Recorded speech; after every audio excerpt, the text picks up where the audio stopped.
वर्षभरच्या तात्पुरत्या चालू आहे काही विभागात, त्याला नियोजन विभाग, अर्थ विभाग, सामान्य प्रशासन विभाग आणि ज्या खात्याची नोकरी त्यांची स्पेशल परवानगी घेऊन भरती चालू आहे. 2,59,000 मध्ये 49,000 जागा केवळ पोलीस विभागाच्या आहेत. त्यांच्याकडे जीविताचं आणि मालमत्तेचं नागरिकांचं रक्षण करायची जबाबदारी आहे. 20,000 भरायला परवानगी आहे, 29,000 अजून जागा रिक्त आहे. आणि हे चित्र आहे. एका बाजूला हा असंतोष आहे की ते काम करतात पण पगार मिळत नाही, ते काम करतात पण सरकार त्यांचं अनुदान देत नाही, मानधन देत नाही, अशी स्थिती आहे. आणि दुसऱ्या बाजूला हा बेरोजगारांचा जो काही लोंढा आहे, त्यांना काम नाही मिळालं तर आपल्याकडे सोशिओ इकॉनॉमिक प्रश्न असणारा नक्षलवाद आहे, त्याकडे युवकांचा लोंढा जातोय. आणि यामधून सगळं विचार मंथन होऊन यांना त्या तऱ्हेने आपण मानसिकदृष्ट्या तयार करायचे की आत्महत्या काही हा यातला मार्ग नाही. टिळकांनी जसं म्हटलं होतं की प्रसंगीही ज्याचे नीतिमत्व ढळत नाही तो खरा नीतिमान, त्या दृष्टीने एक मनावर बिंबवून पुढे जावं. दुसरं आम्हाला हे सांगायचं आहे की जर हे 14 साली विदर्भाचं राज्य झालं असतं तर उत्पन्न होतं 41,510 कोटी.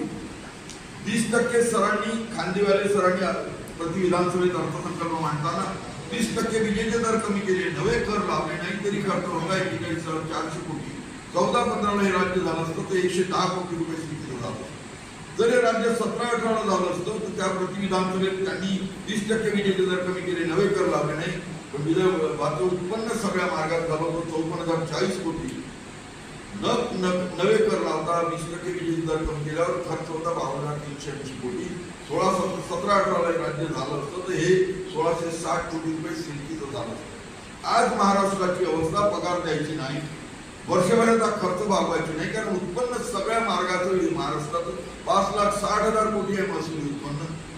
वर्षभराच्या खर्चाला लागतात 6,60,000 कोटी. 45,000 कोटींनी अर्थसंकल्प पूर्वीच आहे आणि कर्जाचा डोंगर 7,82,000 कोटीचा आहे. आणि अशा परिस्थितीमध्ये सिंचनाचा अनुशेष भरून निघत नाही, 60,000 कोटीचा, 15,000 कोटीचा इतर यातला भरून निघू शकत नाही. सरकारकडे काही वाचलं नाही. या आत्महत्याग्रस्त शेतकऱ्यांचाही प्रश्न आहे, नक्षलवाद नियंत्रित करायचा प्रश्न आहे, कुपोषण नियंत्रित करायचा प्रश्न आहे, सोशिओ इकॉनॉमिक प्रश्न असणारा नक्षलवादाला हे करायचा, कमी झालेले लोकप्रतिनिधी वाढवायचे आहेत. आणि या सगळ्या दृष्टीने म्हणून सगळं विचार मंथन केलं तर विदर्भातल्या युवकांसाठी, विदर्भातल्या नागरिकांसाठी, आया बहिणींसाठी, इथल्या माणसाला माणूस म्हणून सन्मानाने सुखाने जगता यायचं असेल तर विदर्भाचं स्वतंत्र राज्य हेच उत्तर आहे. हे या मेळाव्यात सहभागी होणाऱ्या सगळ्या घटकांना त्यांचं नैराश्य दूर करून त्यांना आत्महत्येला पासून परावृत्त करण्याच्या दृष्टीने आणि शेवटी तुम्ही कर्ते किंवा मॅनेजर आहे, तुमच्यावर एक जबाबदारी आहे आणि अशा परिस्थितीमध्ये खचून न जाता त्यांनी ताठरपणे पायावर उभं व्हावं आणि मानसिकता तयार झाल्यावर या युद्धाबरोबर यावं, एवढ्यासाठी हा एक दुसरा मेळावा आहे. आणि तिसरं संघटनात्मक बांधणीचं आहे. आज डॉक्टर कृषी विदर्भाचे अध्यक्ष डॉक्टर पी आर राजपूत, जिल्हा समन्वय, तिसरे जिल्हा समन्वय दामोदर शर्मा, नवनियुक्त जिल्हाधिकारी डॉक्टर बारवडे सर, शिंगणे सर, आपले साथी रोटे साहेब,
त्यांचा लेख आम्ही वाचतो.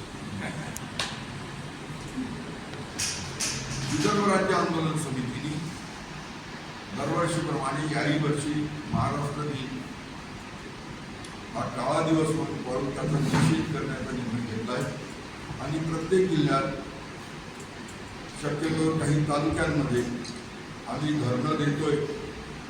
जिल्हा तहसील कार्यालयापुढे किंवा महापुरुषांच्या पुतळ्यापुढे आम्ही साधारण 4 तास धरणं देतोय.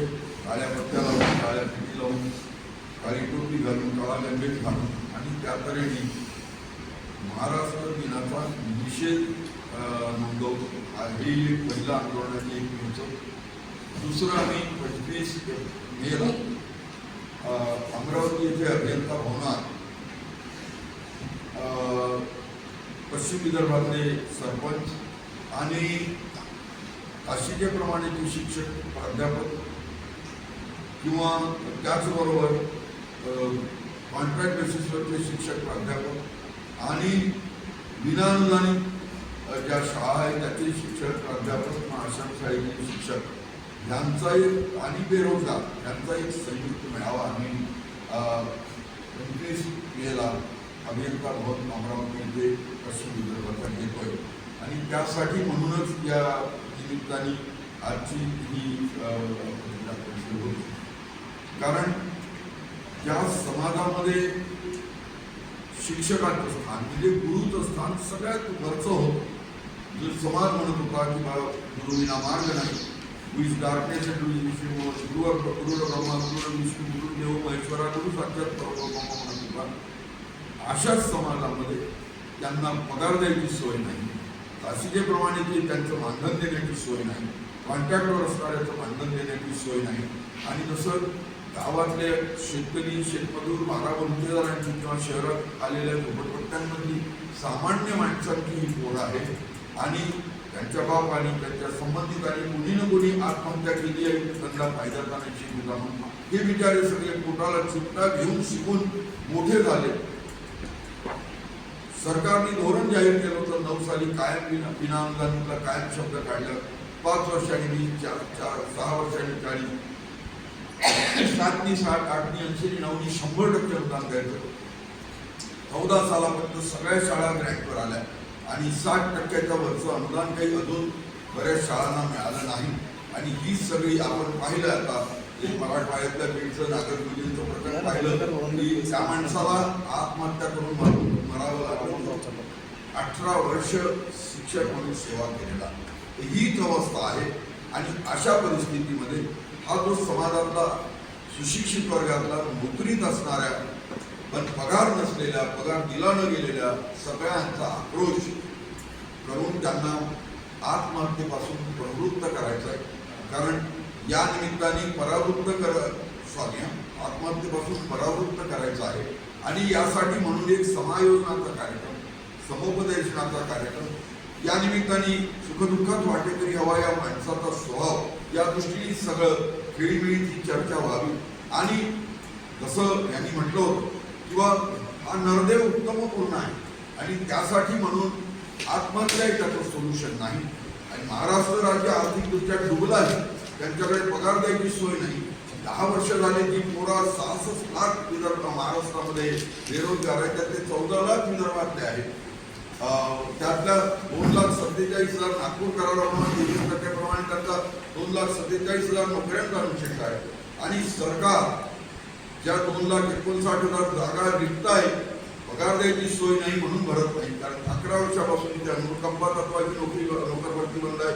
10 वर्षापासून वर्ग 3 वर्ग 4 4 मे 2020 पासून सार्वजनिक आरोग्य, वैद्यकीय शिक्षण आणि फार्मसी कोर्टात सगळ्या विभागाची नोकर भरती बंद आहे. आणि